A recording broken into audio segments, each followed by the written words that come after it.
البيوت كانت عالطوب، ولا تشطيب ولا كهارب. في كل حيطة ألف شق، والشقوق فيها عقارب. والنومة كانت عالحصيرة، والمخدة جوز قوالب. ونعطشت القلة جنبك، ولو جعان في عيش ورايب.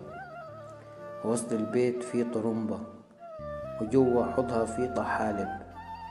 والكانون والفرن بلدي، وسطح البيت بالسبايت. حامد ربه على عنده، تقولش عمدة ولا نايب. والأعمار كانت طويلة، والمرض كان عنا غايب. والبيوت مليانة حب، وعالدكة يتلموا القرايب. أما النهاردة بيت وجنة، بس مليان بالمصايب. الفلوس والخير كتير بس